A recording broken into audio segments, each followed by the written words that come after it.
Hello friend, स्वागत है आपका सोनू मास्टर के इस नए वीडियो में।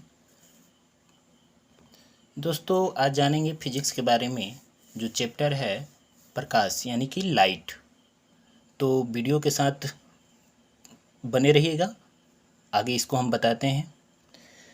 प्रकाश, जैसा कि हम सब जानते हैं कि प्रकाश हमारे लिए कितना ज़रूरी है। जैसे आसपास को चीज़ों को देखने के लिए अगर प्रकाश ना हो तो चारों तरफ अंधेरा ही अंधेरा रहेगा। चलिए कुछ बेसिक पॉइंट हम लोग पढ़ लेते हैं।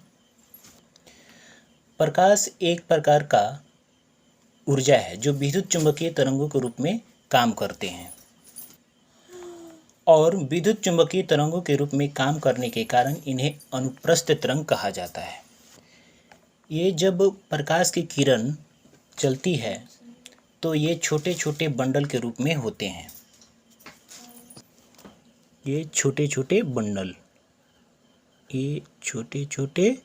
बंडल के रूप में चलते हैं। ये बंडलों से मिलकर बना होता है। प्रकाश के इन छोटे कणों को क्या बोलते हैं? फोटॉन बोलते हैं। इसको क्या बोलते हैं? फोटॉन।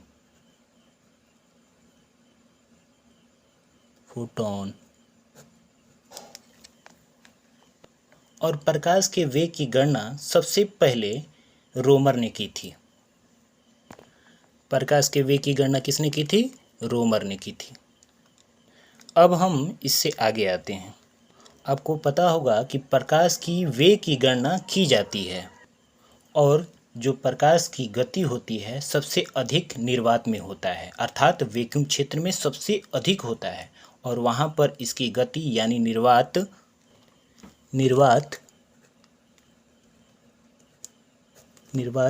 बराबर 3 × 10⁸ मीटर प्रति सेकेंड। और इसको किलोमीटर में बदलेंगे तो 3 × 10⁵ किलोमीटर प्रति सेकेंड, यानी 3 लाख किलोमीटर प्रति सेकेंड। ये एक निर्वात की गति होती है। अब जैसे जैसे माध्यम डेंसिटी बढ़ता जाएगा, जैसे मान लीजिए जल हो गया, ये वायु की तुलना में इसका क्या होता है? अधिक होता है। क्या? डेंसिटी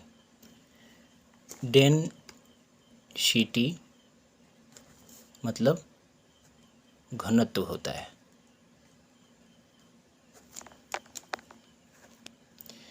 जैसे जैसे इस निर्वात की तुलना में डेंसिटी बढ़ते जाएगी, इस प्रकाश की गति कमी होती चली जाएगी। क्यों कमी होती चली जाएगी? डेंसिटी बढ़ने के कारण। ये कारण होता है कि जब कोई ऐसी वस्तु सामने आ जाती है जो पूरी तरह से डेंसिटी में अधिक होती है, तो प्रकाश उसको क्रॉस नहीं कर पाता है। उदाहरण पे यहाँ पर समझा रहे हैं। अब इसको समझिएगा। जैसे ये लाइट है, टॉर्च है, और ये इसका प्रकाश है। मान लीजिए यहाँ पर कोई वस्तु रखी गई है, तो अगर इसका मान लीजिए कि घनत्व यानी कि डेंसिटी अधिक होगा, तो ये प्रकाश जो है इसको पार नहीं कर पाएगा। तो वो कौन कौन सी वस्तुएं हैं जिसको प्रकाश जो है पार नहीं कर पाएगा? जैसे मान लीजिए ये दीवार है, पत्थर है, लोहा है, तो इसको क्या होता है कि प्रकाश नहीं पार कर पाता है। तो इसको क्या कहेंगे कि इसका जो डेंसिटी है, घनत्व जो है अधिक है, क्योंकि इसको प्रकाश जो है पार नहीं कर पा रहा है। मैं यहाँ पर लिख दिया हूँ। और बहुत सारे पदार्थ हैं जिसको प्रकाश जो है पार नहीं कर पाता है। तो इसको हम लोग क्या बोलते हैं? अपारदर्शी पदार्थ, जिसको प्रकाश आसानी से पार नहीं कर पाता है। और एक उदाहरण लेते हैं पारदर्शी वाला। पारदर्शी में वो पदार्थ होती हैं जो डेंसिटी में कम होती हैं, जिसको प्रकाश आसानी से पार कर जाती है। जैसे वायु, शीशा, इसको प्रकाश आसानी से क्या होती है, पार कर जाती है। तो इनको क्या बोला जाता है, पारदर्शी पदार्थ, क्योंकि इनकी डेंसिटी जो होती है क्या होती है, कम होती है। और इसमें एक और महत्वपूर्ण क्वेश्चन आता है कि वायु में, कांच में और पानी में प्रकाश की चाल क्या होती है। वायु में प्रकाश की चाल क्या होती है, पानी में प्रकाश की चाल क्या होती है, कांच में प्रकाश की चाल क्या होती है। तो वायु में कितना होता है, 3,00,000 किलोमीटर प्रति सेकंड होता है, और पानी में होता है 2,25,000 होता है इसमें किलोमीटर प्रति सेकंड, और कांच में होता है यानी कि शीशा में होता है कितना, 1,80,000 किलोमीटर प्रति सेकंड। और एक बात ध्यान रखिएगा, जब प्रकाश किरण विरल माध्यम यानी कि वायु से संघनन माध्यम में जाती है, ठीक है, तो अभिलंब की ओर मुड़ जाती है, और जब वह संघनन माध्यम यानी कि शीशा से विरल माध्यम में जाती है तो अभिलंब से दूर की ओर क्या होती है, मुड़ जाती है। एक बार फिर से मैं बता रहा हूँ कि जब प्रकाश किरण विरल माध्यम यानी कि वायु से संघनन माध्यम में जाती है तो अभिलंब की ओर मुड़ जाती है, और जब वह संघनन माध्यम में यानी शीशा से विरल माध्यम में जाती है तो अभिलंब से दूर की ओर क्या होती है, मुड़ जाती है। एक और महत्वपूर्ण क्वेश्चन है जिसका नाम है प्रकाश का प्रकीर्णन, यानी इंग्लिश में क्या बोलते हैं, स्कैटरिंग ऑफ लाइट। इसको आगे बढ़ते हैं। मैंने यहाँ लिख दिया है प्रकाश का प्रकीर्णन यानी कि स्कैटरिंग ऑफ लाइट। इसको समझने के लिए एक प्रिज्म बनाते हैं। दोस्तों, जब ये प्रकाश प्रिज्म से गुजरता है तो ये 7 रंगों में विभक्त हो जाता है। बैगनी, पिन्हाला, आप लोगों तो पढ़ा ही होगा। इसमें सबसे ऊपर रेड और सबसे नीचे बैगनी यानी कि भी होता है। तो क्या हो रहा है, जब ये विखंडन हो रहा है प्रकाश, तो इसमें क्या हो रहा है, तो ये हमें दर्शाता है कि प्रकाश का तरंग दैर्ध्य अर्थात उसके शक्तियों को, प्रकाश की शक्तियों को, फिर से समझिएगा, ये हमें दर्शाता है कि प्रकाश का तरंग दैर्ध्य अर्थात उसके शक्तियों को ये श्वेत प्रकाश जब विभाजित होता है तो सबसे कम जो तरंग दैर्ध्य जो होता है 3900 एंगस्ट्रॉम का, वो बैगनी कलर का होता है।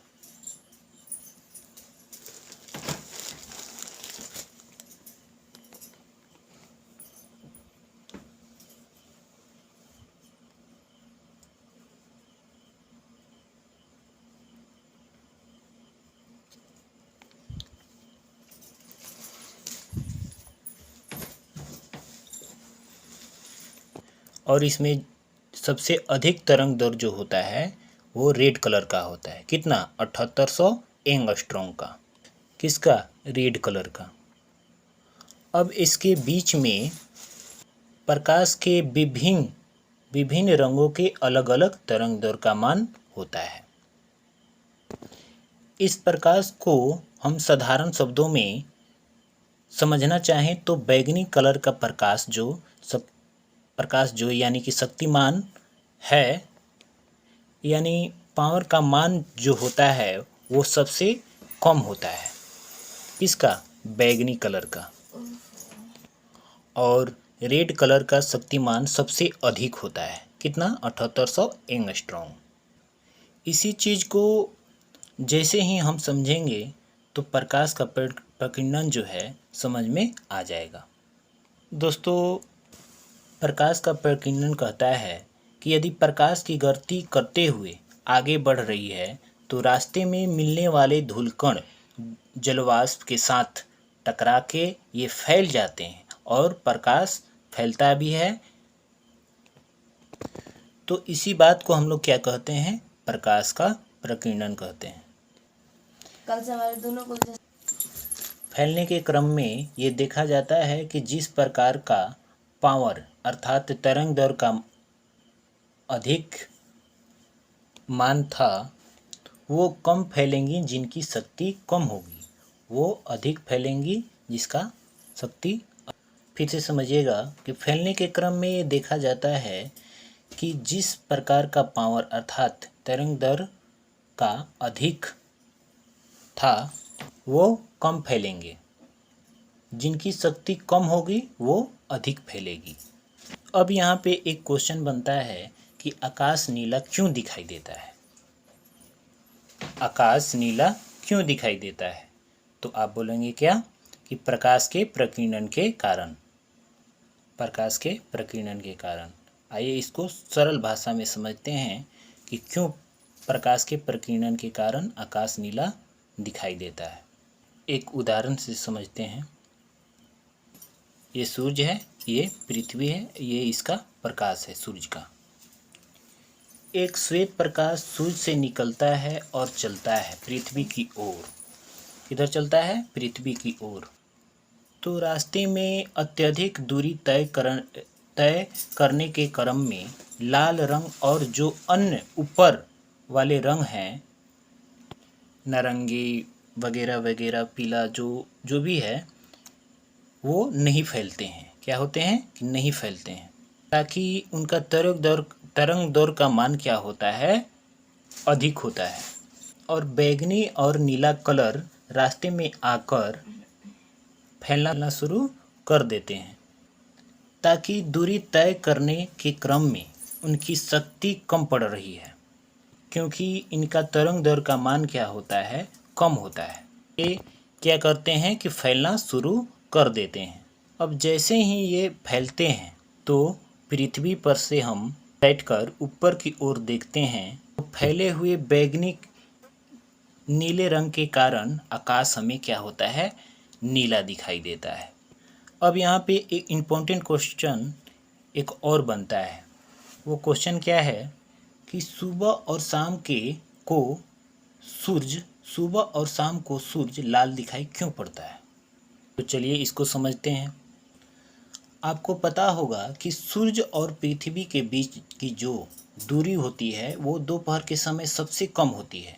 यही कारण है कि दोपहर के समय यानी 12 बजे और 2 बजे के बीच में अधिक गर्मी लगती है, और सुबह के समय और शाम के समय क्या होता है? सूर्य और पृथ्वी की दूरी जो होती है अधिक होती है, और उस समय गर्मी हमें कम लगती है। तो क्या होता है कि दूरी अधिक होने के कारण जब यह सूर्य की किरणें पृथ्वी की ओर चलती हैं तो रास्ते में सभी रंग क्या होते हैं कि बिखर जाते हैं, केवल रेड कलर को छोड़कर। अब बाकी रंगों का प्रकीर्णन हो रहा है, किसका नहीं हो रहा है? रेड कलर का। क्यों नहीं हो रहा है? क्योंकि इसका मान जो है 7800 एंगस्ट्रॉम है, जो कि सबसे क्या है? अधिक है। अब इसके कारण क्या होता है? ये लाल कलर इस पृथ्वी तक पहुंच पाते हैं। तो जब हम पृथ्वी से बैठकर देखते हैं तो हमें क्या दिखाई देता है? सूर्य जो है लाल दिखाई देता है। अगर इसको आसानी भाषा में यानी कि परिभाषा रूप में लिखना चाहते हैं तो मैं बोल रहा हूँ, आप नोट कीजिए। जब सूर्य से ये प्रकाश निकलकर पृथ्वी की ओर पहुंचने का प्रयास करती है तो सभी कलर रास्ते में बिखर जाते हैं और केवल रेड कलर हमारे आँखों तक पहुंच पाता है। यही कारण है कि सुबह और शाम को सूर्य लाल दिखाई देता है। तो दोस्तों, ये वीडियो हमारा कैसा लगा आप कमेंट बॉक्स में ज़रूर लिखिएगा, और मेरे चैनल को सब्सक्राइब और लाइक भी कर दीजिएगा।